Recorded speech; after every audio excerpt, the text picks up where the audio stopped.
Good morning students. BEd second year की चतुर्थ प्रश्न पत्र समावेशी विद्यालय का सृजन creating an inclusive school fourth paper BEd second year का की कक्षा में आप सभी का हार्दिक स्वागत और अभिनंदन है। आज हम यूनिट थर्ड का फर्स्ट टॉपिक करेंगे। तो जो ये यूनिट थर्ड है, टॉपिक फर्स्ट है, उसमें diversity and classroom management and challenging toward creating inclusive school, यानी कि विविधता क्या है एवं कक्ष प्रबंधन एवं समावेशी विद्यालय सृजन की चुनौतियाँ क्या हैं। Diversity and classroom management and challenging toward creating inclusive school. तो सबसे पहले हम देखते हैं विविधता का अर्थ एवं परिभाषाएं, meaning and definition of diversity, कि विविधता क्या होती है और उसका अर्थ क्या है, परिभाषाएं क्या है। तो हम देखते हैं कि भारतीय शिक्षा में विविधता तथा असमानता व्यापक रूप से दृष्टिगोचर होती है।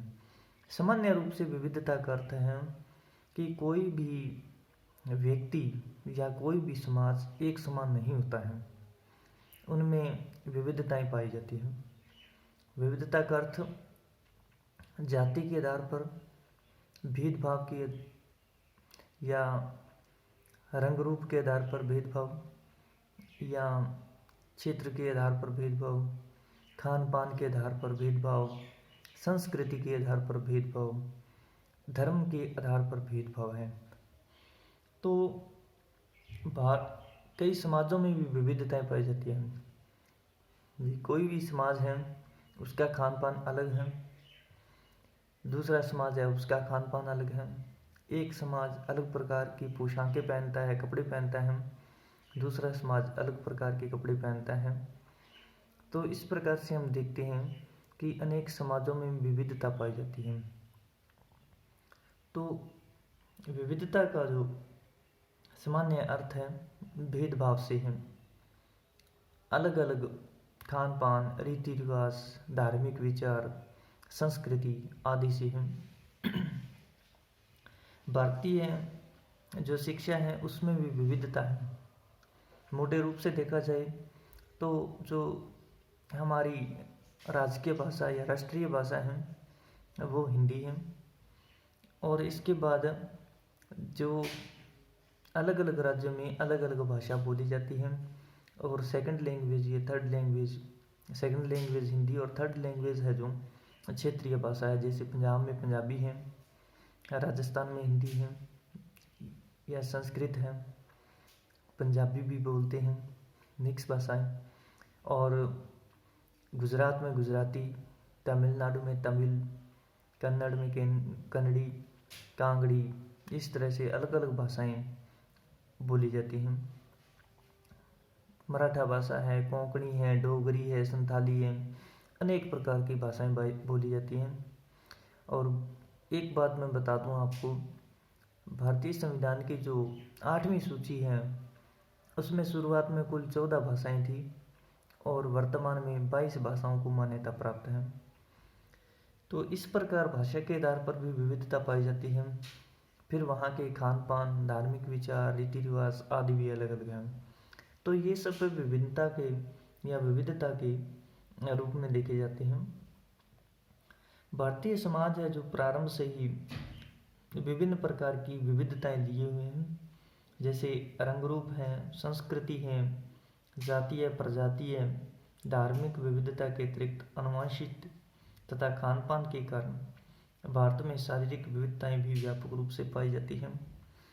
जैसे उत्तर में जम्मू कश्मीर, हिमाचल प्रदेश, दिल्ली, राजस्थान के जो लोग हैं गोरे रंग के हैं क्योंकि यहाँ की जलवायु ठंडी है, और दक्षिणी भारत में उन लोगों का रंग काला होता है क्योंकि वहाँ पर जो तटीय इलाके हैं इसलिए वहाँ पर मॉइस्चराइजेशन एनवायरनमेंट में ज़्यादा रहती है, वातावरण में थोड़ी उमस ज़्यादा रहती है, इस कारण वहाँ के लोगों का रंग काला है।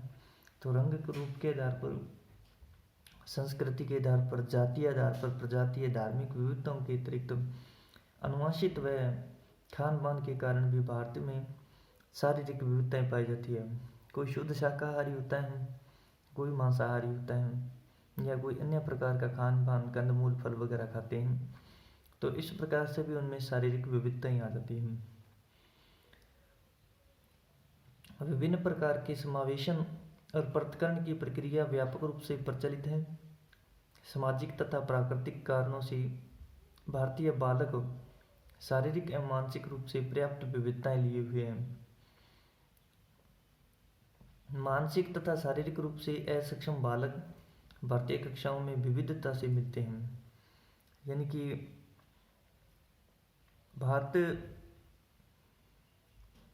के जो बालक हैं विद्यालयों में पढ़ने वाले, उनकी भी मानसिक क्षमता भिन्न भिन्न होती है। अगर देखा जाए तो विविधताएं हमें प्रमुख रूप से शारीरिक विविधताएं, मानसिक विविधताएं, धार्मिक विविधताएं, सांस्कृतिक विविधताएं, अलग अलग विविधताएं मिलती है देखने को।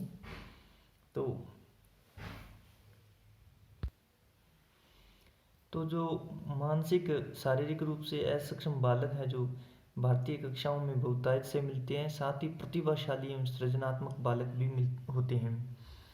तो कुछ बालक प्रतिभाशाली होते हैं और कुछ बैकवर्ड चिल्ड्रन होते हैं, पिछड़े बालक होते हैं। कुछ असक्षम होते हैं, कुछ मूढ़ बुद्धि के होते हैं जिनकी मेंटल एबिलिटी 25 से कम होती है, और कुछ एवरेज सामान्य बालक होते हैं।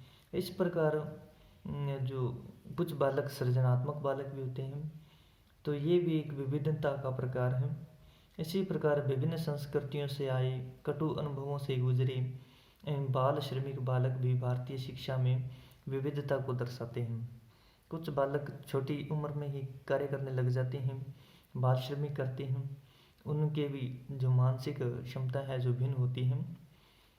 इन सभी विविध प्रकार के बालकों के लिए भारतीय शिक्षा व्यवस्था में आमूल-चूल परिवर्तन किए गए, जिससे कि भारतीय शिक्षा में ये विविधता कोई समस्या न बने, वरन विशेष आवश्यकता वाले बालकों का जीवन के सभी क्षेत्रों में सर्वांगीण विकास हो सके और वे भी शिक्षा की मुख्य धारा से जुड़ सके। तो इन सब विविधताओं के होते हुए भी भारतीय शिक्षा में बिना किसी भेदभाव के सभी बालकों का समावेश किया गया है, ताकि उन बालकों का भी शारीरिक, मानसिक और शिक्षा से संबंधित विकास हो सके। तो भारतीय सरकार ने सभी प्रकार के बालकों को शिक्षा देने का प्रयास किया है, ताकि सबका विकास समान रूप से हो सके। इसी संबंध में गिटलर नाम के एक शिक्षा मनोवैज्ञानिक हुए हैं, शिक्षाविद हुए हैं गिटलर। उनका विचार था कि विविध सभी संस्कृतियों की विशेषता है, विविधता सभी संस्कृतियों की विशेषता है। चाहे भी कोई भी संस्कृति का बालक हो या कोई भी संस्कृति का व्यक्ति हो, सभी व्यक्तियों में विविधता पाई जाती है।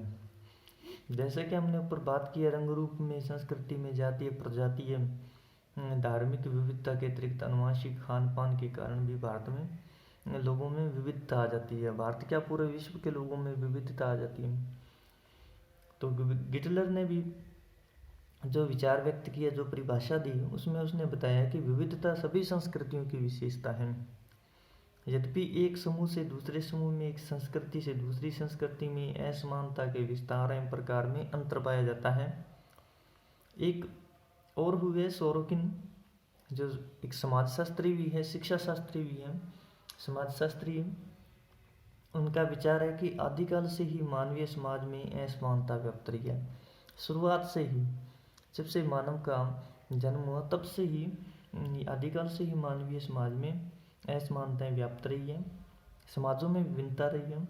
ऐसा समाज जहां उन सदस्यों में वास्तविक रूप में समानता हो, स्तरीकरण का अभाव हो, एक कोरी कल्पना है।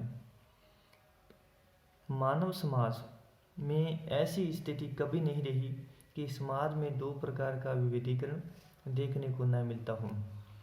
तो हमेशा समाजों में असमानता रही है। कब से? जब से आदि मानव का विकास हुआ। और ये विविधताएं दो प्रकार की हैं। एक तो व्यक्तिगत विभिन्नता और दूसरी सामाजिक विभिन्नता। ये जो विविधताएं हैं ये हमें दो प्रकार की देखने को मिलती है, व्यक्तिगत विविधता या विभिन्नता और सामाजिक विभिन्नता। व्यक्तिगत विभिन्नता क्या है? दो व्यक्तियों में शारीरिक बनावट और आयु के आधार पर विभेद व्यक्तिक भेद है। शारीरिक बनावट है, मानसिक क्षमता अक्षमता है और आयु के आधार पर। चाहे एक ही कक्षा में दो बच्चे बैठे हैं, दोनों में विविधता है, या तो उनकी मानसिक विविधता है या शारीरिक विविधता है, लिंग के आधार पर है, शारीरिक बनावट के आधार पर है, या वजन के अनुसार या शारीरिक क्षमता के अनुसार। कोई व्यक्ति एक छोटे से पत्थर को नहीं उठा सकता, कोई बड़ा पत्थर उठा सकता, तो ये शारीरिक विभिन्नता है, क्षमता है शारीरिक क्षमता के अनुसार। कोई व्यक्ति एक पेज को नहीं पढ़ सकता, कोई व्यक्ति पूरी बुक को पढ़ देता है, किताब को पढ़ देता है, ये शारीरिक क्षमता है, ये उसकी मानसिक क्षमता है। तो इसके साथ धर्म, संस्कृति, रुचि, राजनीतिक सत्ता और आर्थिक स्थिति के आधार पर भी पाया जाने वाला विभेद है। कोई किसी कक्षा में हमें एक सिख बच्चा भी मिल सकता है जिसका धर्म सिख धर्म है, कोई हिंदू बच्चा भी मिल सकता है जो शैव मत को मानता है, या कोई भी दूसरे मत को मानता है। कोई बच्चा पारसी भी बैठा है, कोई जैन भी बैठा है, कोई बौद्ध भी बैठा है। तो ये धार्मिक विभिन्नता है। उनका पहनावा अलग है, तो वो संस्कृति के आधार पर, कोई रुचि के आधार पर, कोई इतिहास पढ़ना पसंद करता है, कोई राजनीति पढ़ना पसंद करता है, कोई विज्ञान पढ़ना पसंद करता है, तो वो उनकी रुचि है। कोई गेम्स में, खेलों में अव्वल है, तो ये उसकी रुचि में। राजनीतिक सत्ता और आर्थिक स्थिति के आधार पर पाया जाने वाला विभेद सामाजिक भेद है। अब हमें पिछले साल हमने पर्सनैलिटी में पढ़ा था कि कोई राजनीतिक व्यक्ति होता है, कोई धार्मिक व्यक्ति होता है, ठीक है ना। तो ये सब उनकी रुचियों के आधार पर। कोई अर्थशास्त्री होता है जो हर कार्य को काम मतलब अपने बेनिफिट, लाभ या हानि की दृष्टि से देखता है। तो ये हमने व्यक्तिगत अध्ययन में पढ़ा था, व्यक्ति तो विभिन्नता में पढ़ा था हमने। तो इस प्रकार देखते हैं कि सामाजिक भेदभाव पाया जाता है तथा इसमें गोपनीय रूप से बहिष्कार की भावना निहित होती है। इसी सामाजिक विभेदीकरण में उच्चता और निम्नता के भाव जुड़ जाने पर सामाजिक स्तरीकरण भी उत्पन्न होता है। तो इनमें उच्चता और निम्नता की भावना भी आ जाती है। कोई कहता है कि हमारी हिंदू जो कौम है वो बहुत बड़ी है, 80% आबादी हमारे भारत में हिंदू है, तो वो कहते हैं हम उच्च हैं। दूसरी तरफ सिख समुदाय के कोई लोग हैं, वो माइनॉरिटीज़ है एक एरिया में, तो मान लो कि राजस्थान में माइनॉरिटीज़ में है सिख, तो वो उनको निम्न समझे जाते हैं। वहीं पंजाब में अगर हम जाएं तो पंजाब में बहुतायत सिख है, हिंदू कम है, तो पंजाबी लोग हैं जो वो बहुतायत में हैं और हिंदू लोग माइनॉरिटी में हैं। इसके साथ मुस्लिम लोग हैं वो माइनॉरिटी में हैं। तो इस प्रकार से उच्चता और निम्नता की भावना उनमें आ जाती है, जिसके कारण बहिष्कार की भावना गोपनीय रूप से, गुप्त रूप से पाई जाती है उनमें। इसी सामाजिक विभेदीकरण में उच्चता और निम्नता की भावना जुड़ जाने पर सामाजिक स्तरीकरण, स्तर का मतलब ऊंच नीच की भावना उत्पन्न हो जाती है। यही सामाजिक स्तरीकरण शारीरिक एवं मानसिक विशिष्टता, आर्थिक परिस्थितियां, शिक्षा में पृथक्करण का बहिष्कार की भावना को जोड़ देती है।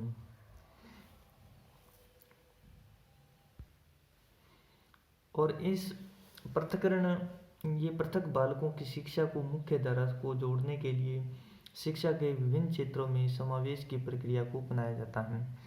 तो शिक्षा प्रक्रिया देने के लिए इन सभी बालकों को समान रूप से और उनमें ऊंच नीच की भावना मिटाकर समान रूप से शिक्षा देना समावेशन है। इस प्रकार हम देखते हैं कि विविधता अनेक प्रकार की है। अब हम थोड़ी सी चर्चा अक्षमता, पहचान एवं विभेद की मनोवैज्ञानिक संरचना पर करते हैं। अक्षमता, पहचान एवं विभेद की मनोवैज्ञानिक संरचना, psychological construction of disable identity and discrimination. तो भारतीय जो शिक्षा में व्यक्तिगत विभिन्नता के विस्तृत अध्ययन तथा विकास से पूर्व सभी बालकों को सामान्य बालकों की श्रेणी में रखा जाता था। कि जब शिक्षा का प्रचार प्रसार प्रारंभ हुआ, तब हम या शुरुआत में जो प्रारंभिक शिक्षा थी, जो ट्रेडिशनल एजुकेशन दी जाती थी बच्चों को, उसमें सभी बच्चों को समान रूप से समझा जाता था। सबका जो सिलेबस होता था, सबका जो पाठ्यक्रम होता था, समान होता था। तो भारतीय शिक्षा में व्यक्तिगत विभिन्नता के विस्तृत अध्ययन तथा विकास से पूर्व सभी बालकों को सामान्य बालकों की श्रेणी में रखा जाता था, अर्थात समस्त बालकों को सामान्य मानकर चला जाता था। कुछ बालकों को जो सामान्य से भिन्न थे, असामान्य माना जाता था। ठीक है ना। कुछ बालकों जो हैंडीकैप्ट होते थे तो उनको ही थोड़ा भिन्न माना जाता था। शारीरिक संरचना के आधार पर ही उनको भिन्न माना जाता था, बाकी सभी बालकों को समान माना जाता था। परंतु मानसिक मापन यानी कि IQ, इंटेलिजेंस क्वांटिटी के मापन से उनमें भिन्नता पैदा कर दी। सांख्यिकी के अध्ययन तथा विकास के साथ ही इन बालकों की ओर ध्यान गया। जैसे मनोविज्ञान का विकास हुआ, वैसे वैसे बालकों की बुद्धि मापन जब से शुरू हुई, तब से बालकों की बुद्धि माप के आधार पर भी भिन्नता पैदा हुई। दो बालक चाहे वे जुड़वा ही क्यों न हो, एक दूसरे से भिन्न अवश्य होते हैं। अतः यह निष्कर्ष निकाला गया कि अधिकांश छात्र समूहस्थ से भिन्न होते हैं। ऐसे बालक शारीरिक तथा मानसिक भिन्नता के कारण विशिष्ट कहे जाते हैं। तो कुछ बालकों की शारीरिक भिन्नता के साथ साथ मानसिक भिन्नता भी होती है। तो मानसिक भिन्नता और शारीरिक भिन्नता में कुछ और लक्षण भी आते हैं, जैसे सीखने की अक्षमता, बाध्यता। किसी प्रकार की सीखने की अक्षमता, कोई भी बालक किसी कार्य को जल्दी सीख लेता है, कोई देर से सीखता है। बाध्यता, किसी को बोलने संबंधी बाध्यता होती है, सुनने संबंधी बाध्यता होती है, देखने संबंधी यानी कि विजुअल प्रॉब्लम होती है, शारीरिक विकलांगता आदि पाई जाती है। कुछ बच्चों में दृष्टि दोष पाया जाता है, श्रवण दोष, वाणी दोष, मंद बुद्धि होते हैं। कुछ बच्चे में सेरेब्रल पाल्सी पाई जाती है। सेरेब्रल पाल्सी होती है, एक दिमागी लकवा होता है, दिमाग में लकवा मार जाता है। कुछ बच्चों में ऑटिज्म की समस्या पाई जाती है, यानी कि तंत्रिका तंत्र पर प्रभाव पड़ता है ऑटिज्म में, मांसपेशियों पर प्रभाव पड़ता है। और कुछ बच्चों में सीखने संबंधी अक्षमता, अधिगम क्षमता भी पाई जाती है। कुछ बालकों में attention deficit hyper activity disorder पाया जाता है। तो इस समस्या में जो attention deficit hyper activity disorder है, इस समस्या में ध्यान में कठिनाई होती है, मतलब किसी भी कार्य को ध्यानपूर्वक नहीं कर पाते हैं और जल्दबाजी में काम करने वाले बालक होते हैं ये, मतलब हाइपर रहते हैं हमेशा। इस कारण ऐसे बालकों की शैक्षिक आवश्यकताएं भी भिन्न होती हैं। तो इस संबंध में एक आरेख बनाएंगे हम और उस आरेख के माध्यम से समझाऊंगा कि किस प्रकार से सामान्य बालक होते हैं और किस प्रकार से भिन्नता वाले बालक होते हैं। तो आज की कक्षा में इतना ही, शेष कल। धन्यवाद।